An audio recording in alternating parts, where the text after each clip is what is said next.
দুৰ্ঘটনাটো ঘটিছিল মাজুলীত ৰঙাচাহী মহাবিদ্যালয়ৰ প্ৰবক্তা আছিল পৰিমিতা দাস।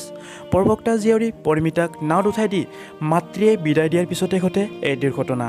আৰু পানীৰ বটল দি পাৰলৈ অহা মাতৃয়ে হাত জোকাৰি জীয়ৰীক বিদায় দিয়াৰ পিছতে প্ৰচণ্ড খুন্দা শুনে পৰিমিতাৰ মাতৃয়ে।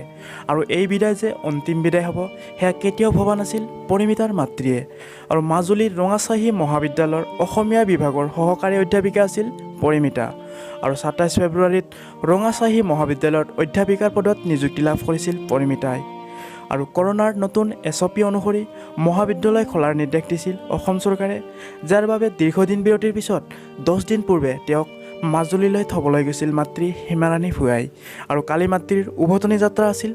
কিন্তু নিয়তিৰ কি পৰিহাস, মাতৃৰ সন্মুখতে পৰিমিতাই উঠা ফেৰীখন মুহূৰ্ততে ব্ৰহ্মপুত্ৰৰ বুকুত সোমাই যায় আৰু লগে লগে নিখোজ হৈ পৰে বহু যাত্ৰী। আৰু তাৰ মাজতে উদ্ধাৰ কৰা হ'ল পৰিমিতাৰ হেতা পৰা দেহ। আৰু লগে লগে যোৰহাট চিকিৎসা মহাবিদ্যালয়ত প্ৰেৰণ কৰা হৈছিল পৰিমিতাক। কিন্তু চিকিৎসালয় পোৱাৰ পিছতে চিকিৎসকে মৃত বুলি জানিবলৈ দিয়ে। আৰু এয়া পৰিমিতাৰ নিথৰ দেহ। সঁচাকৈ পৰিমিতাই সমাজৰ পৰা চিৰদিনৰ বাবেই গুচি গ'ল।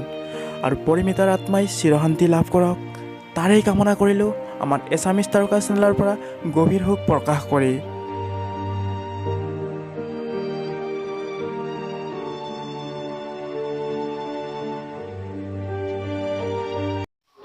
ছাবস্ক্ৰাইব কৰক আছামিজ তাৰোকা চেনেলটো আৰু বেল আইকনটো প্ৰেছ কৰক সকলোতকৈ আগত ভিডিঅ'টো পাবলৈ।